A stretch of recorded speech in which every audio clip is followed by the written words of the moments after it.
Alright, so we're Group 16. I'm Matthew and this is Peter and Jack, and we're here today to discuss Article 9 of the ECHR. And with that, the perspective we're taking is, do the courts, upon their adjudication of Article 9, do they sort of signify that they prefer a more secular society or non-secular society? What are our thoughts? Well, I suppose before we start anything, just to be clear on what secularism is, there's a good quote from The Modern Law Review by Ian Lay, in which he says, "Our contention is that the primary and natural meaning of secularism denotes a political philosophy, one that denies the existence or relevance of a transcendental or divine dimension of public affairs." That's a great quote, yeah. It's a political philosophy, basically. So basically, to rephrase that, it's the balancing of the rights and liberties of various religions and the individuals within them against that of a fair and equal political society, democratic society. So it's putting the state at the same distance from every religion. Yeah. And if everyone's happy with that kind of definition, move on to our big question. Does the state prefer secularism? Does it promote secularism through its rulings, through its cases? Yeah. So we start off. If we try and answer that, we're going to look at the EU case law on the subject. So the first case is Dalla versus Switzerland in 2001, where the courts ruled that the banning of the Islamic headscarf in this particular case on the school teacher was a necessary interference with her rights under Article 9 in the interest of upholding that safe and democratic and equal society. Even though the courts ruled it's impossible to associate the headscarf with tolerance, respect, equality and non-discrimination, but when you look at it, kind of your opinions might differ, but they didn't tolerate. Yeah, so that's quite a harsh ruling on respect their decision. On the educational system. Well, on the education, there is Lazio v Italy. We all know. Obviously, it was about to give brief facts. There was crucifixes in the classroom in Italy. Italy being a very religious state, and parents complained, and eventually went to the EU courts, and they found that having crucifixes in the classroom was in breach of Article 9, and that was them promoting. They didn't want a state school to promote just one religion and not others. Same thing more or less happens in Bulgaria and others in Norway, in which there was a slightly different case.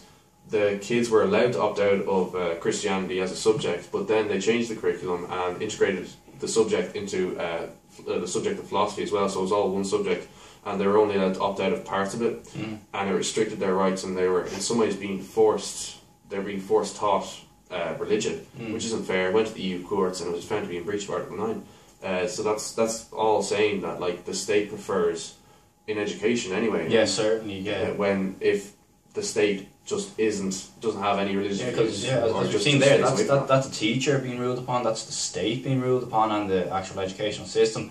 Slightly different is Sahin in Turkey, as we know. Yeah.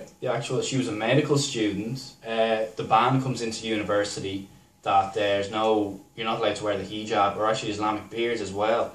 And of course the EU court, eventually when the case reached it, the EU court ruled upon extending a margin of appreciation to Turkey, quite a secular state, I'm sure as you're aware.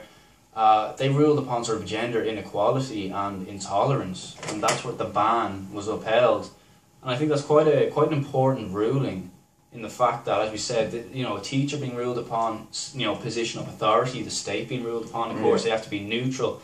This is an actual attack almost. It's a big difference. On an independent, mature, self-thinking person, individual. And of course, in comparison to Dalla, that's a teacher, as I said, in a state of authority. Yeah. She could potentially have an influence on her students, but students... Even if we take away her position as just a student, in a university, obviously, they're all mature. They're all 18 to 25.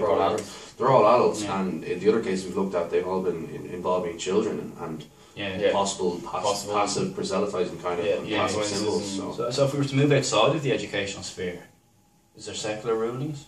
Well, in Alexandrides versus Greece in 2008, the courts took a very different approach, and they defended the right not to have to manifest one's religion when the lawyer was supposed to take an oath to in doing so he would reveal that he is not a member of the native Ghana religion at the time, and it's almost protecting San Marino. Very secular, like protecting the right not to be part or affiliated with a certain religion. Almost exactly the same with Buscarini v San Marino.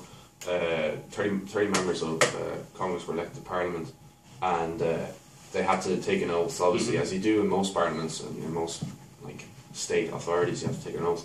But this one involved a religious paragraph or something like that, and they thought this was in breach of Article 9, and it went to the EU courts and found that it was. So they're very clearly saying you don't have to say you're part of a religion, say you're not part of a religion. You don't have to specify your religion. You can be of no religion if it involves public affairs in the state. And so it's quite a clear protection there of secularism. And similar enough, you mentioned Parliament there, and a lawyer. And again, with the case of Francesco Sessa in Italy, 2012, recent enough, he was a Jewish lawyer, and there was meant to be a domestic hearing in court upon a Jewish festival. So of course he said, look, this interferes with my rights under Article 9.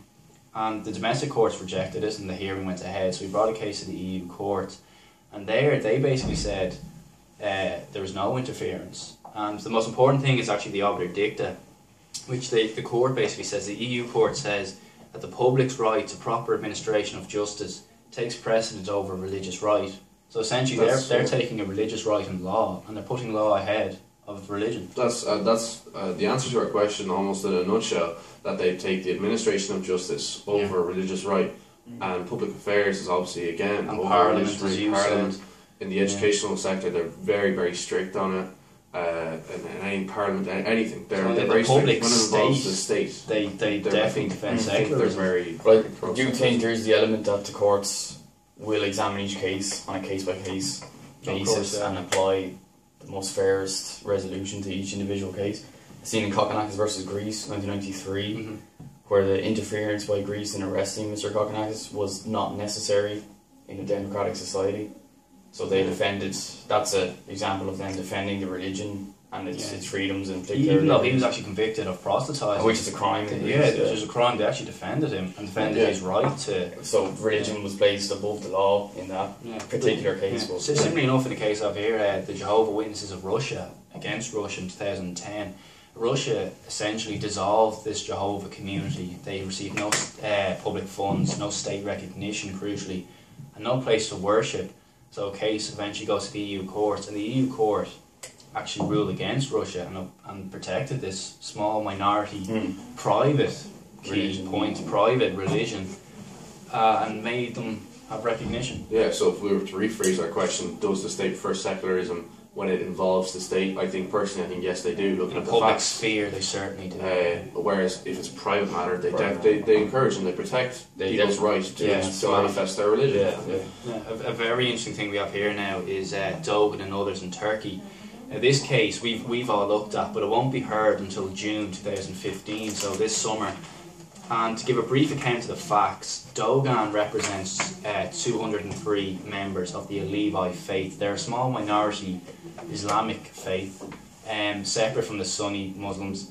And in Turkey they have, similar to the Jehovah case, no recognition, no public funds, and as we said, no place of worship. So essentially their right to practice religion under Article 9 is being interfered by Turkey.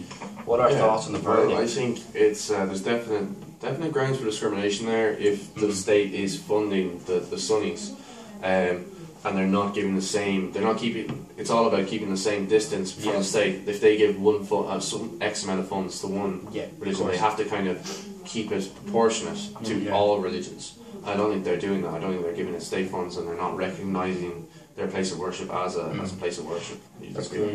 I would hope that they find in favour of the Levi Muslims in this case, because they need to promote just equality for all the religions. And in this particular case, they're not infringing on others' rights. They're just looking personally for their own place. We must remind ourselves, of course, though, in Sahin, Turkey was shown to be a very secular state upon the marginal appreciation being extended.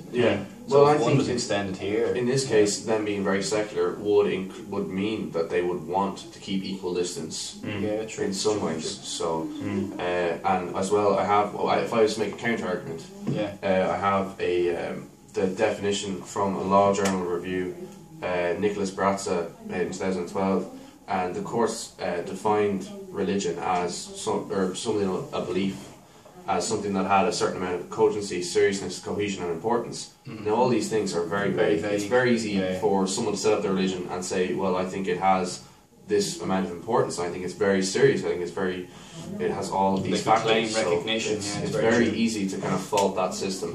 In this case, however, personally, I would think, looking at the precedent, I would think that Dublin would be successful. However, it's very hard to predict these kind of cases. What do you think? It is true. The case we looked at just there, the Jehovah case in Russia, again, similar to the Levites, it's a small minority group, no state recognition, no place of worship.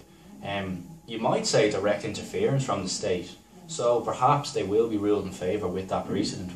I suppose. Yeah, I think so. Another aspect to that is Silvio Ferrari's article, where she points out that the smaller, kind of less well the minorities supported minority religions seem to fare better in the courts than the larger non-Christian religions. They have less protection, so the courts almost take it upon themselves. When trying to look at the Dogan case, it's interesting to see that like this is a real small kind of section of one of these large international religions of Islam, so it'll be interesting to see. So protect the minority. So just to conclude, I think will they protect the minority within a larger case law that has done fairly bad towards it? So to conclude on that, then, do we think they'd be found in favour? I would say, if I was to make a rough estimate, I would say I think Dublin will succeed. Yeah, I'd be in agreement. So they should be, at least partly, but it'll be a significant decision no matter. They definitely should be allowed their place of worship and the same amount of fun. Well, so just to summarise, in total, then I suppose we've looked at a lot of case law, and I suppose in the public sphere, involving the state, parliament, courts, they certainly prefer secularism, without question. But in the private sector, so there's the Jehovah case, in a more minority aspect of religion, they seem quite protected. So the state, the EU courts certainly, the EU courts protect it as long as it doesn't interfere with the public sphere. I think that's our conclusion.